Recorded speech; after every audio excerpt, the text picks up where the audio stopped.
আরেকটি বিষয়, সবার বাবা মার কথা শুনতে হবে। বাবা মার অবাধ্য হলে, বাবা মার মনে কষ্ট দিলে ওই সন্তান এ জীবনে এবং পরজীবনে দুইটার কোথাও শান্তি পাবে না। আমরা বাবা মার কথা শুনবো। রাকিবুল হাসান দ্বিতীয়, তারপর তালহা।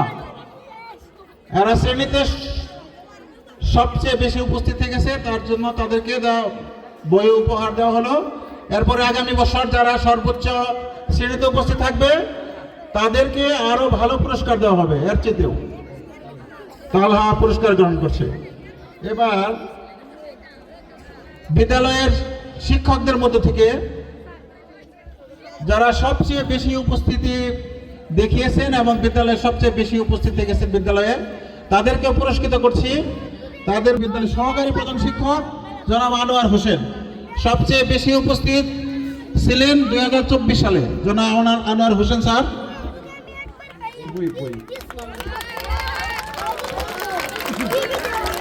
বই গ্রহণ করছেন আমাদের অতিথির কাছ থেকে।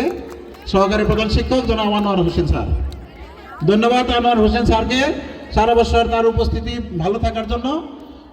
এবার আরেকজন স্যার আমাদের সর্বোচ্চ উপস্থিত এবং ভালো উপস্থিত থেকেছেন, তাকে আমরা পুরস্কৃত করছি। আমাদের অতিথি মহোদয়ের কাছ থেকে পুরস্কার গ্রহণ করবেন। তিনি আমাদের আইসিটি শিক্ষক আবু ইউসুফ, উনিও সর্বোচ্চ উপস্থিত থেকেছেন স্কুলে, যার জন্য ওনাকে পুরস্কৃত করছি।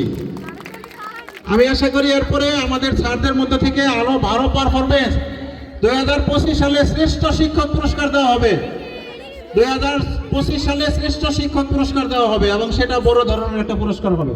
তো এই পর্বে আমি বিগত বছরের যারা বিভিন্ন শ্রেণীতে করেছে, প্রথম দ্বিতীয় তৃতীয় হয়েছে, তাদের পুরস্কার দেওয়া হলো। এখন পুরস্কার দেওয়া হবে আমাদের ওসি সাহেব, যেহেতু তো আসলে বিদ্যালয়ের পক্ষ থেকে ওনার জন্য আমরা ক্ষুদ্র একটু ব্যবস্থাপনা রেখেছি।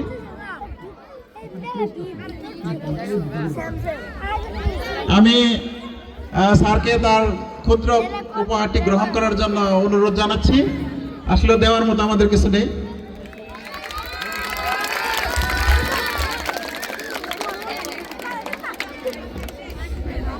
ধন্যবাদ। এবং আরেকটি ক্ষুদ্র ধন্যবাদ আজকে অনুষ্ঠানে সময় দেওয়ার জন্য।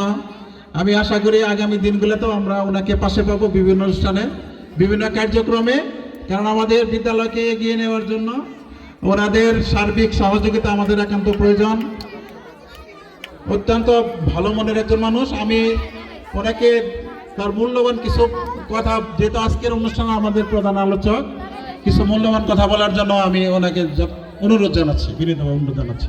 এখন আমাদের কালিহাতী থানার ভারপ্রাপ্ত কর্মকর্তা জনাব আবুল কালাম ভূঁইয়া।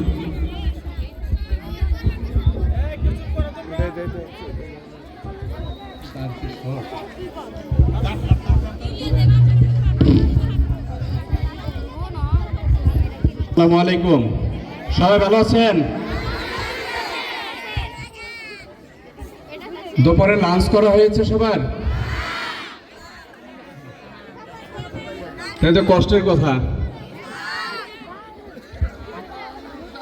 আচ্ছা, আমরা আজকের এই ক্রীড়া প্রতিযোগিতায় উপস্থিত মাহেলা রাবেয়া সিরাজ উচ্চ বিদ্যালয়ের সুদক্ষ প্রধান শিক্ষক, অন্যান্য শিক্ষকবৃন্দ, উপস্থিত অন্যান্য অতিথিবৃন্দ, আসসালামু আলাইকুম। ছাত্রছাত্রীবৃন্দ, আমরা নৃত্য অনুষ্ঠান দেখেছি। আসলে একটা গ্রাম লেভেলের একটি স্কুলে এত চমৎকার অনুষ্ঠান আয়োজন করতে পারে, যা ভাবলেই পুলকিত হয় মন। সুন্দর হয়েছে আপনাদের নৃত্য পরিবেশন। আমি অফিস রুমে বসে আপনাদের সঙ্গীত শুনেছি, মানে গান গেয়েছেন, ওইটাও শুনেছি। অ্যাকচুয়ালি ভালো কণ্ঠের শিল্পী আপনার স্কুলে আছে, যেটা মিউজিক ছাড়াই এত সুন্দর পরিবেশনা করেছে। সবাই ওই শিল্পীদের জন্য এবং নৃত্য শিল্পীদের জন্য একটা জোরে করতালি দেই।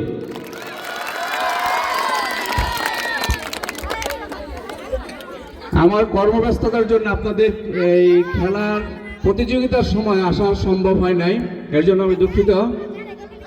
আসলে একটা কথা আছে, প্রবাদ আছে, খেলাধুলায় বারে বল, মাদক ছেড়ে খেলতে চল।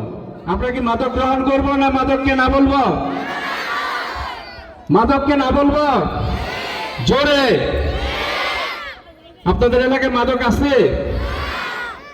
ছাত্র ছাত্রীরা যদি শপথ নেই যে আমরা কখনোই মাদক গ্রহণ করব না, এলাকায় মাদক বিক্রি করতে দেব না, মাদক সেবন করতে দেব না, ওই এলাকার মধ্যে মাদকের বিস্তার ঘটবে না, এটা আমি দৃঢ়ভাবে বলতে পারি। আপনারা আমার সাথে একমত? আর কি করতে হবে? নিজেদের প্রয়োজনে লেখাপড়া করতে হবে, শিক্ষকের প্রতি সদা সর্বদা শ্রদ্ধা জ্ঞাপন করতে হবে। সকলে একটি জিনিস মনে করেন, আমাদের সময় বা আপনাদের টিচারদের এরা যখন বিদ্যালয়ে ছিল, আমাদের যুগে ছিল একটি ক্লাসের যদি কোনো ছাত্র অন্যায় করেছে, ওই ক্লাসের সকল ছাত্রছাত্রীকে একটি করে হলো ব্যাট দেওয়া হতো, এটা টিচাররা দিত। আমরা অনেক ক্ষেত্রে এটাকে আশীর্বাদ হিসাবে গ্রহণ করতাম। বর্তমানে বিদ্যালয়ে ব্যাট নেই, ব্যাট না রাখলেও শিক্ষককে যদি মান্য করেন, শিক্ষকের কথা শুনবেন, শিক্ষকের সাথে কখনোই বেয়াদবি করবেন না। আমি দৃঢ়ভাবে বলতে পারি, আমরা কি শিক্ষকের সাথে বেয়াদবি করব?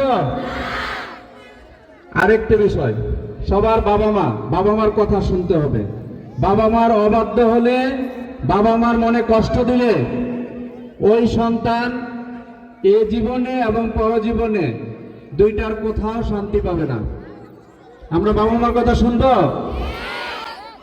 এই যে পিছনের ছেলেরা কথা শুনতেছ, বাবা মার কথা শুনবো আমরা? সন্ধ্যার পর বাইরে রাস্তাঘাটে, অলিতে গলিতে, স্কুল মাঠে, চায়ের দোকানে কোনো আড্ডা দেওয়া যাবে না।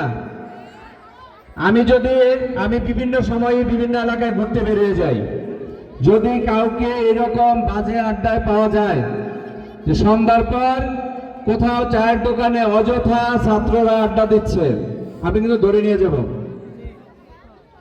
এই অনাকাঙ্ক্ষিত পরিস্থিতির সম্মুখীন যেন না হয়, সকলে লেখাপড়ার দিকে মনোনিবেশ করব। লেখাপড়ার পাশাপাশি যদি